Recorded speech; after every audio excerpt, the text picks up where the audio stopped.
Assalamualaikum warahmatullahi wabarakatuh. Bagaimana kabarnya hari ini sahabat kelas 4? Ketemu lagi pada pembelajaran tema 8 subtema 1 kelas 4 ya, daerah tempat tinggalku. Hari ini kita akan belajar khususnya tentang cerita fiksi ya, legenda yang berasal dari Jawa Barat. Ya, karena Udin tinggal di daerah Jawa Barat, di sana ada legenda Telaga Warna. Lalu, bagaimana ceritanya?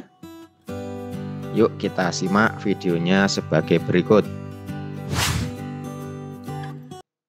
Asal mula Telaga Warna.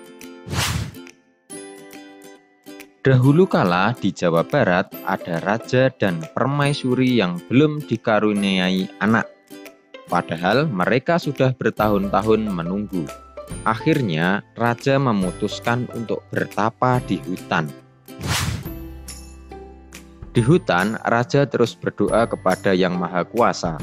Raja meminta agar segera dikaruniai anak. Doa raja pun terkabul. Permaisuri melahirkan seorang bayi perempuan. Raja dan permaisuri sangat bahagia. Seluruh rakyat juga bersuka cita menyambut kelahiran putri raja. Raja dan permaisuri sangat menyayangi putrinya. Mereka juga sangat memanjakannya. Segala keinginan putrinya dituruti. Tak terasa putri raja telah tumbuh menjadi gadis yang cantik. Hari itu dia berulang tahun ke-17. Raja mengadakan pesta besar-besaran, semua rakyat diundang ke pesta. Raja dan permaisuri telah menyiapkan hadiah istimewa berupa kalung. Kalung terbuat dari untaian permata berwarna-warni. Saat pesta berlangsung, raja menyerahkan kalung itu. Kalung ini hadiah dari kami. Lihat, indah sekali bukan? Kau pasti menyukainya, kata raja. Raja bersiap mengalungkan kalung itu ke leher putrinya. Sungguh di luar dugaan, putri menolak mengenakan kalung itu. Aku tak suka kalung ini, ayah, tolak putri dengan kasar. Raja dan permaisuri terkejut. Kemudian permaisuri berusaha membujuk putrinya dengan lembut. Permaisuri mendekat dan hendak memakaikan kalung itu ke leher putrinya. Aku tidak mau. Aku tidak suka kalung itu. Kalung itu jelek, teriak putri sambil menepis tangan permaisuri. Tanpa sengaja kalung itu terjatuh. Permata-permatanya tercerai-berai di lantai. Permaisuri sangat sedih. Permaisuri tertunduk dan menangis. Tangisan permaisuri menyayat hati. Seluruh rakyat yang hadir turut menangis. Mereka sedih melihat tingkah laku putri yang mereka sayangi. Tidak disangka air mata yang tumpah ke lantai berubah menjadi aliran air. Aliran ini menghanyutkan permata-permata yang berserakan. Air tersebut mengalir keluar istana dan membentuk danau. Anehnya, air danau berwarna-warni seperti warna permata kalung putri. Kini danau itu dikenal dengan nama Telaga Warna. Demikian cerita legenda asal mula terjadinya Telaga Warna. Legenda merupakan salah satu cerita fiksi.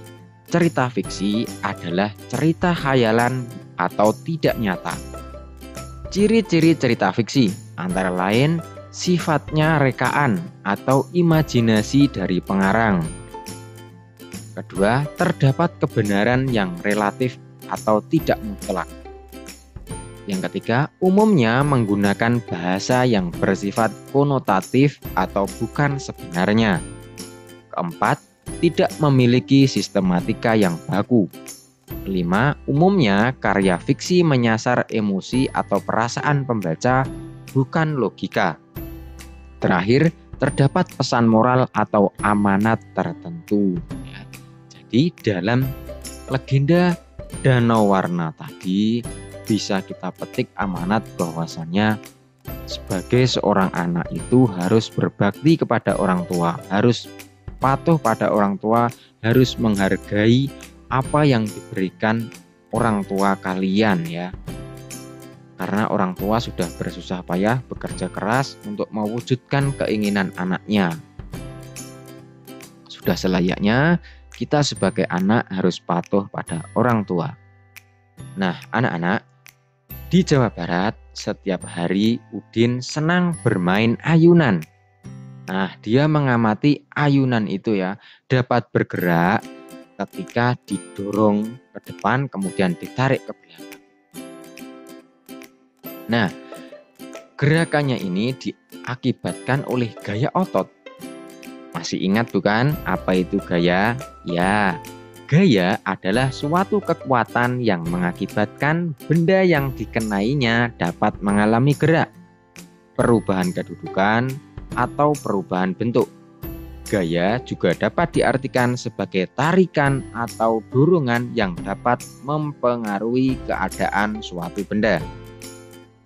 Nah, sekarang contohnya benda mengalami gerak itu contohnya ya ayunan ini. Ayunan didorong menjadi bergerak, berubah kedudukan, misalnya sepeda kalian kayuh berpindah tempat dari rumah menuju ke sekolah, dari rumah menuju tempat bermain. Kemudian berubah bentuk. Gaya dapat mengubah bentuk benda. Misalnya kertas origami.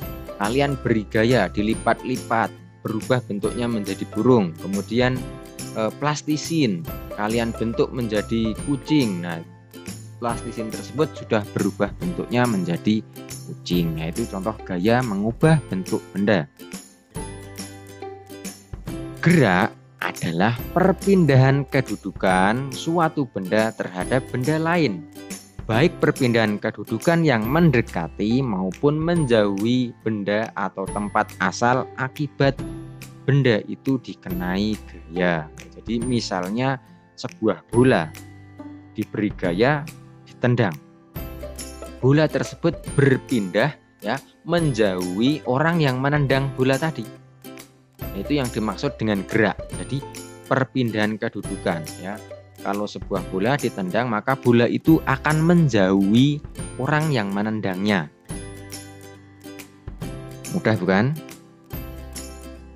Nah, selanjutnya kita lakukan percobaan. Tujuannya membedakan gaya dan gerak. Alat yang digunakan meja ya. Langkah kegiatannya, letakkan meja di tempat yang cukup luas. Dorong meja itu, amati apa yang terjadi. Kemudian yang ketiga, tarik meja itu, amati apa yang terjadi pada meja. Nah, selanjutnya kita bahas.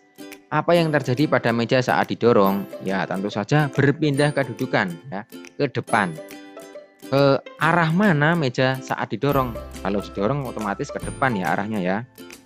Selanjutnya, apa yang terjadi pada meja saat ditarik? Otomatis berpindah kedudukan juga atau bergeser. Yang keempat, ke arah mana meja saat ditarik? Otomatis dia ke arah ke belakang.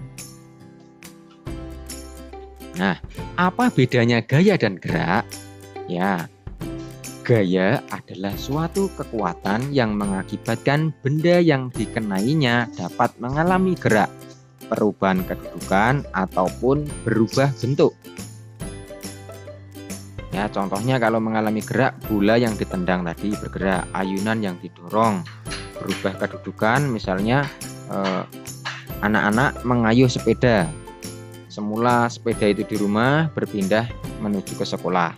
Kemudian berubah bentuk, misalnya anak-anak membuat mainan kucing dari plastisin. Nah, itu berubah bentuknya.